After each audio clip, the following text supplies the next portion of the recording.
take your coffee break with me. Come and take your coffee break with me. Come and take your coffee. Come and take your coffee. Come and take your coffee break with me.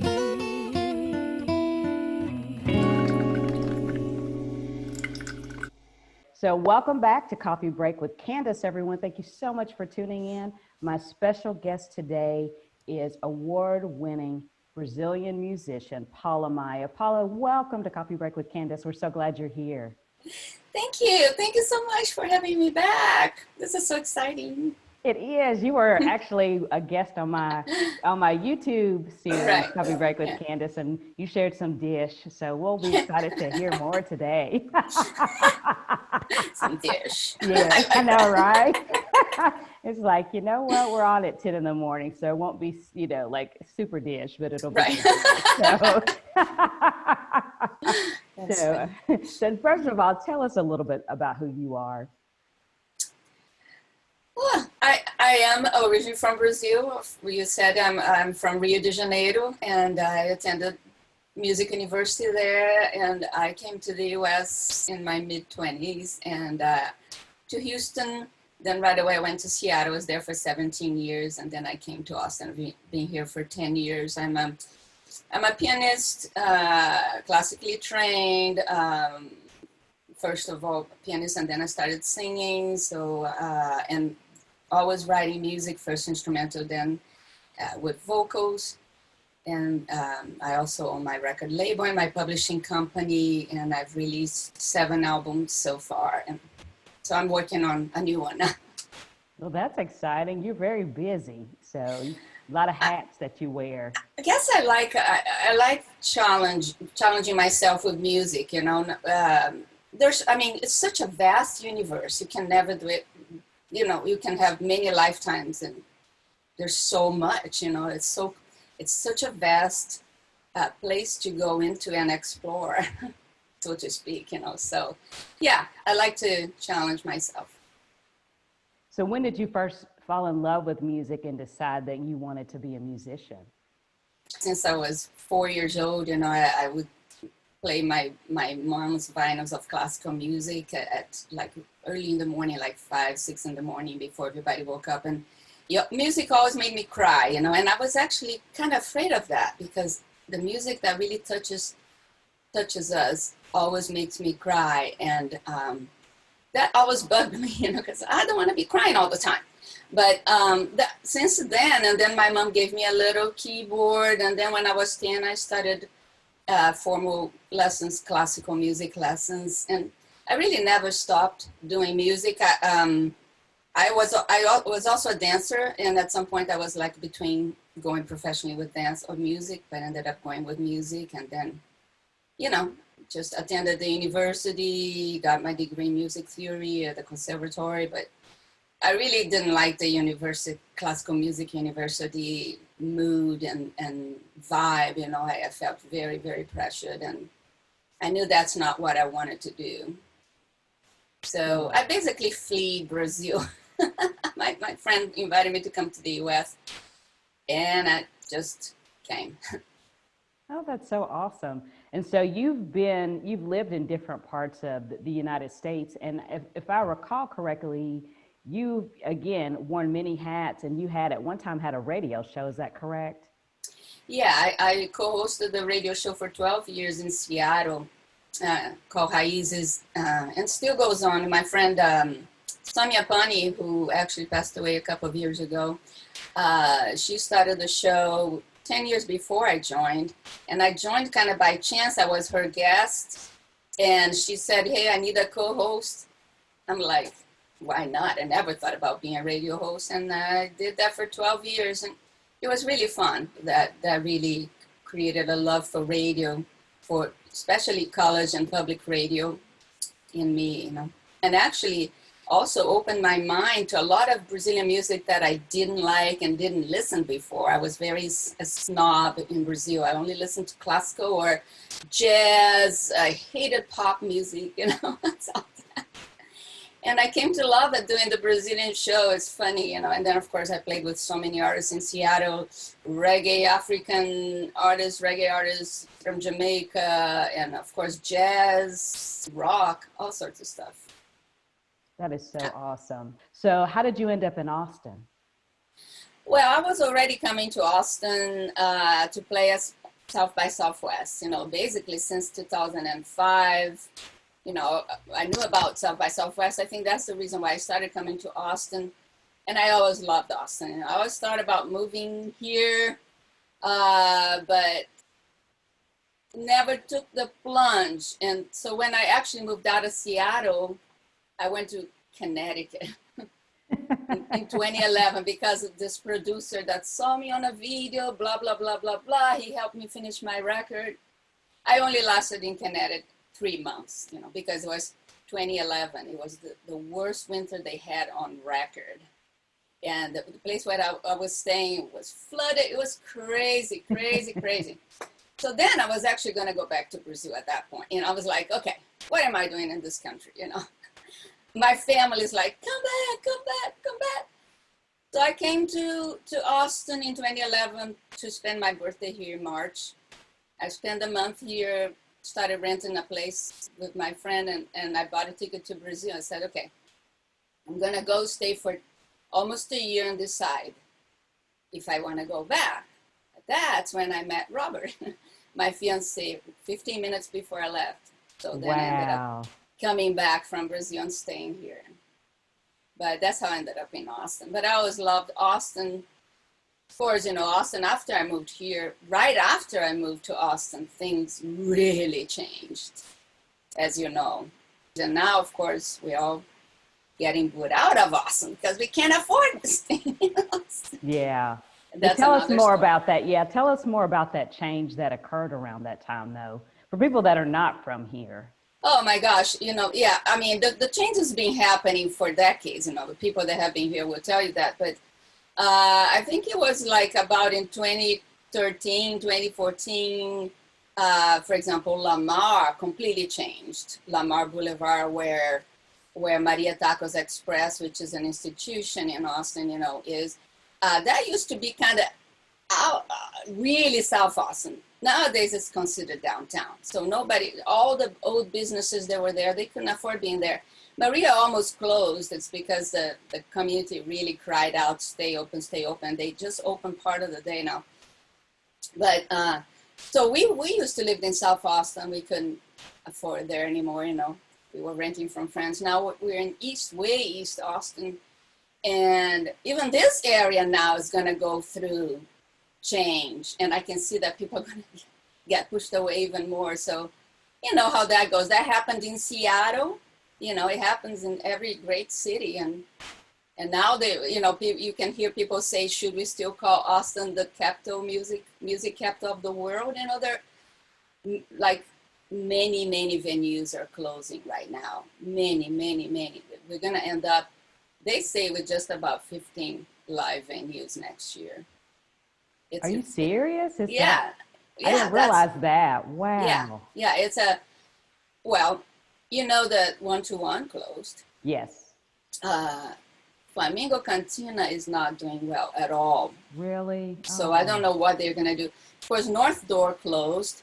The Sahara Lounge didn't close because they're getting a lot of support from the city and from the world music groups that I'm part of. So we're trying to keep the Sahara Lounge open because it's the only place that really presents world music or world beat music. But yeah, I mean, it's Austin is going through a very tough period for musicians right now. It's hard. It definitely has been a challenging time for full-time musicians like yourself. And I hate seeing the things that are happening, and I'm hopeful that there is going to come a point where we can do live music again safely. And yes, and restore that to Austin, which is what makes it so unique and special, as you mentioned. Yes. Yeah. And so during this time with COVID and all of the changes, I know you've done a couple of things, one of them being you've got a happy hour that you do, a virtual happy hour. Can you tell us more about that? Yeah, I started that in, I think it was May. I started doing this called Brazilian Jazz Happy Hour with Paula Maia because, everybody was stuck at home. And people seem to like a lot. So I did about 9 shows, but I decided I had to take breaks. I can't be on the every week doing that without a break because it's kind of crazy. You have to do it all yourself at home. There's nobody here. You don't feel the live audience, so I decided to take a break, and now I'm going to start season 2 next week. So it's every Tuesday at 5:30 p.m. Central Daylight Time, Central Standard Daylight Time. So 5:30 p.m. here in Austin, every Tuesday night for 1 hour. You can listen to some Brazilian jazz and also hear some stories about songs and things like that. Awesome. So that's one thing I started. And the other thing is my radio show on Spotify, because I miss having a radio show, but I don't want to do it on a radio station again, because it's a lot of time commitment. Although it is a lot of time commitment too when you do it yourself. But I'm enjoying because I wanted that radio show. I wanted that to listen to, basically. So it's about 2 hours, sometimes more, that I do every Saturday morning. So you can just go there and listen and follow the playlist. Just go to my website, paulamaya.com, and there's a link to Spotify, and you can follow my radio show there. So anyway, that's a lot of information, but that's what I've been doing. Yeah, but it's good that you're keeping busy and doing some interesting work. I'm recording a new album too. Oh, okay. So so no rest for the weary. So I'm like, oh my gosh, you are busy. So look who's talking. So anyway, this show is not about me. So I did want to ask you, so where do we find your Brazilian Jazz Happy Hour show? I've been doing on Facebook. Basically, just go to my Facebook page. Even if I do in another platform, I will post there. So just go to Paula Maia Música on Facebook, and I start the live stream right there at 5:30 p.m. on Tuesdays. Awesome. And then for your radio show, how did this opportunity come about for you with Spotify? Well, actually, quite frankly, as a secret, anybody can do this, I was very confused about Spotify, very confused for years, So I was determined to understand a little bit better, and actually doing this radio show helped me understand how Spotify works, basically.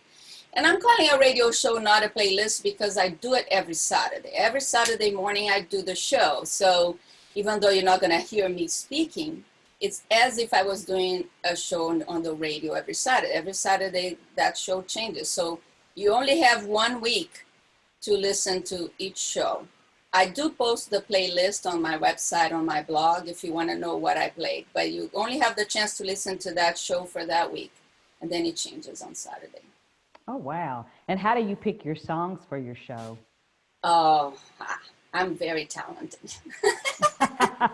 I love doing that because, well, there's so many artists out there, right? Yes. I'm also a member of the Grammys, so I know a lot of new artists I know through that, the people that are submitting music to the Grammys, so that's pretty cool.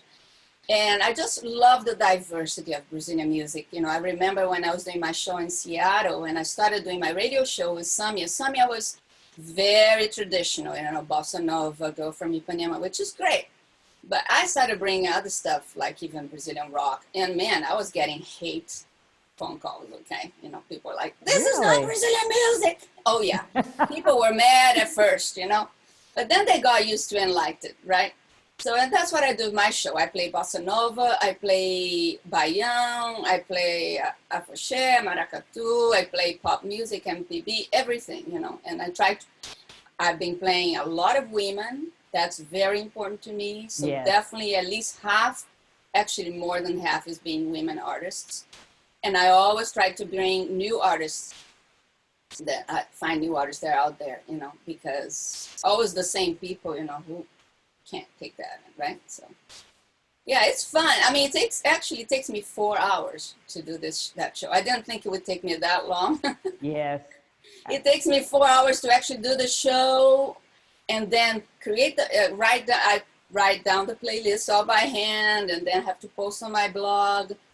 So, before I started doing, I decided, okay, do I really want to do this? Why am I doing this? And I decided, yes, I do want to do this. I do want to do this because I love this music, and I want to put in one playlist about 35 songs, everything that I'd like to hear this week, and that I think other people would like to. Oh, that's so incredible. Wow. I love that. Yeah, it's fun. It's fun. And tell us about the new music that you're working on. So I think it's going to be first just instrumental piano. And my intention is also to release the book with it. Oh, so that's people cool. can buy the chart, the transcription to piano. And they will know how to play that music on solo piano. And then so 20 songs instrumental, and then I'm not sure, I'd like to put the vocals too, and I'm not sure if it's just going to be piano and vocals, Anyway, just all these ideas, I'm just trying to do one thing at a time. So right now I'm almost done finishing recording the piano of all the songs. So that's what I'm doing.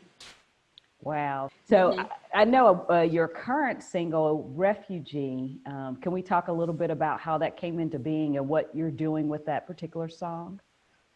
Yeah, I mean, I've always been an activist, my family, my mom, my sister, my niece, even back, so, and in Seattle, I don't know if you read, I volunteered for Red Cross for over 10 years doing after hours answering phones for immigrants that couldn't speak English, after hours.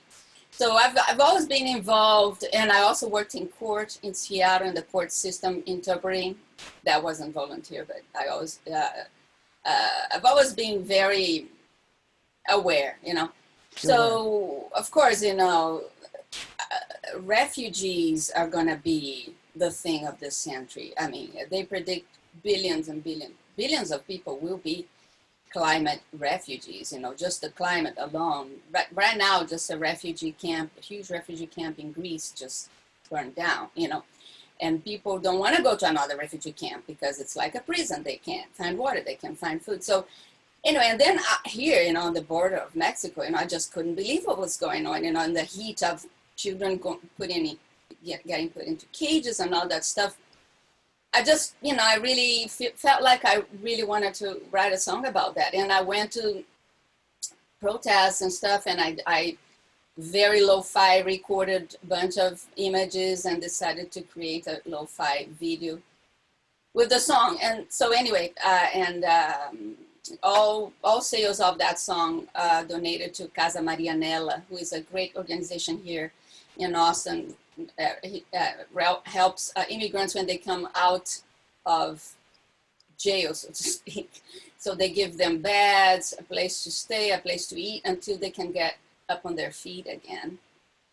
So yeah, that's Refugee.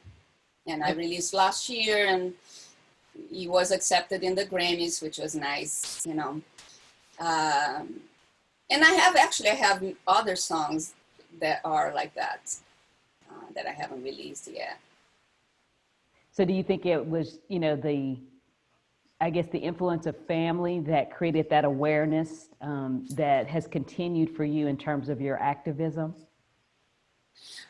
Probably. I mean, my dad was a lawyer. I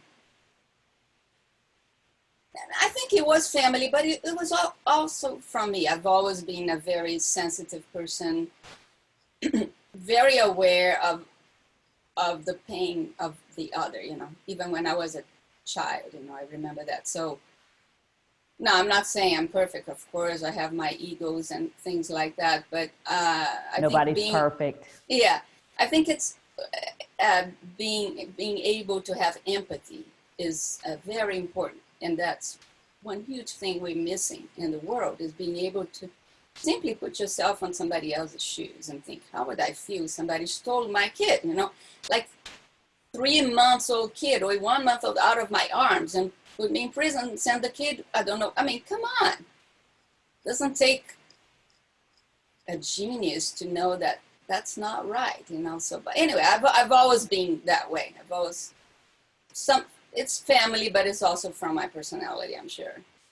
No, that's so powerful, Paula. That's one of the things I've always, you know, admired about you is that, you know, first of all, I love your music, I love your work, but I love that, you know, your passion in activism and the work you've done. I just remember we were rehearsing for a performance we were going to do together, and we finished rehearsing, and then you were going to drive. You and Robert, your fiance, 2 hours to protest. And I just thought, Yeah, you know, oh, right. Yeah. yeah, I remember that. To Taylor, Texas. Yeah. Yes.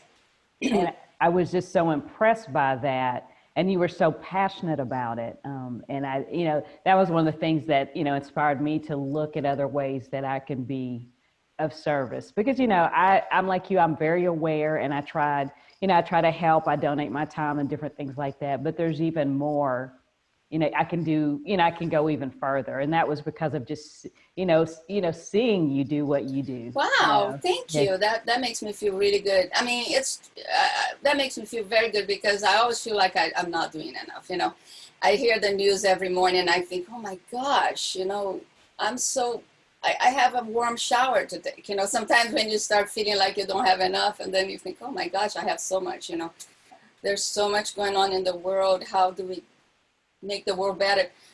I passionately do believe, though, that we have to be very, very, very careful with our anger.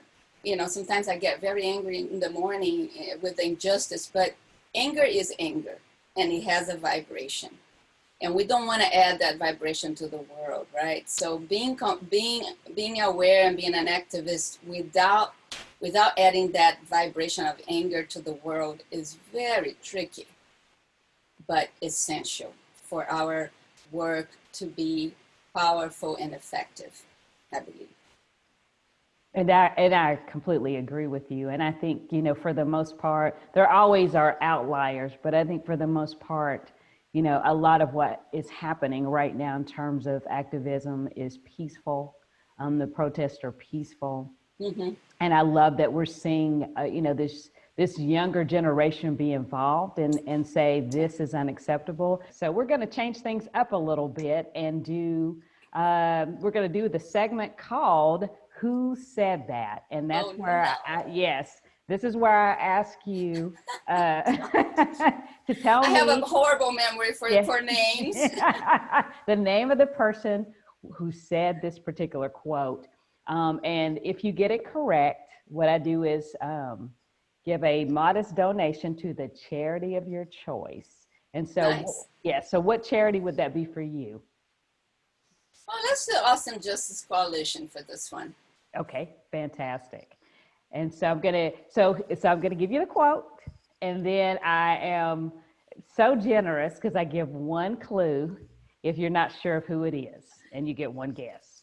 So this quote is, "Life is what happens to you while you're busy making other plans.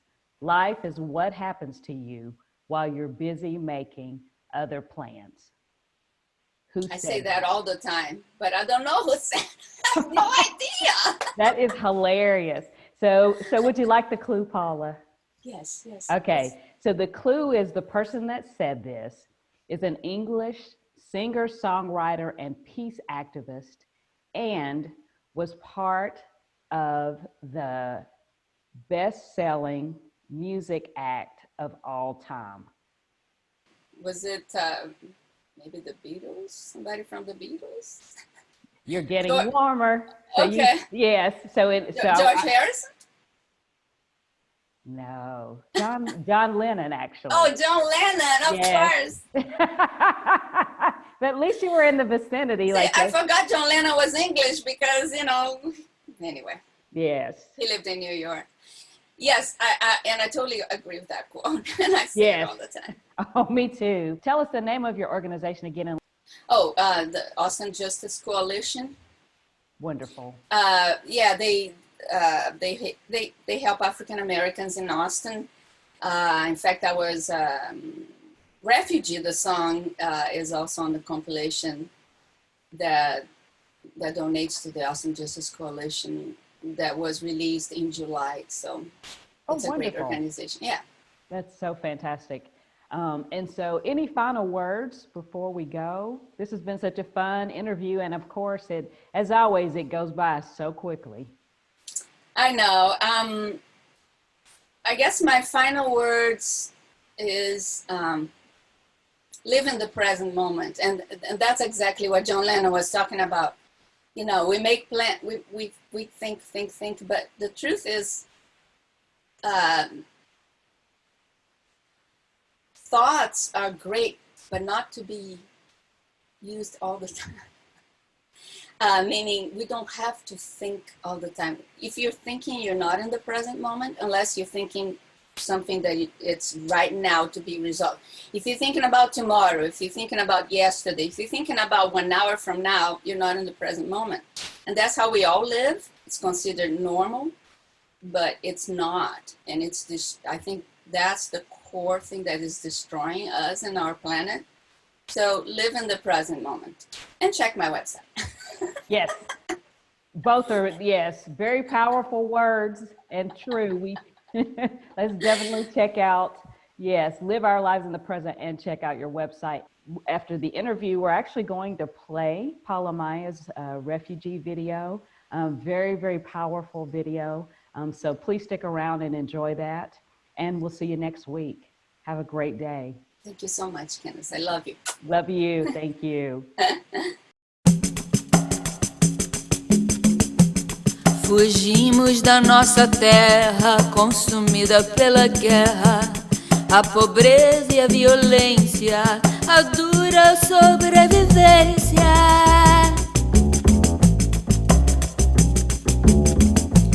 Seu beijo, farol e alento, se vejo o sol nascendo. No sé. No sé.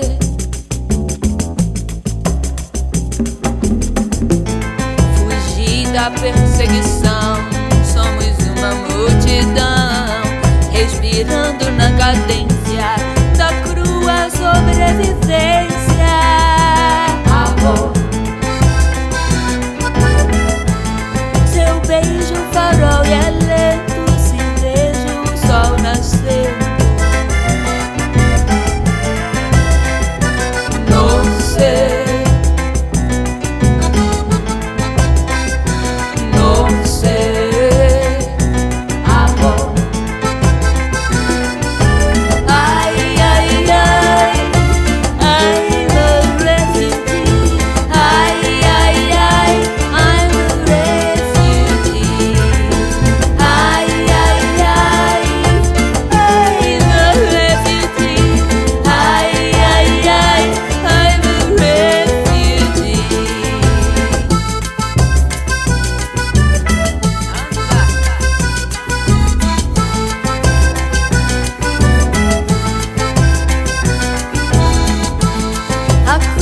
Sobrevivência, tristeza e violência, respirando na cadência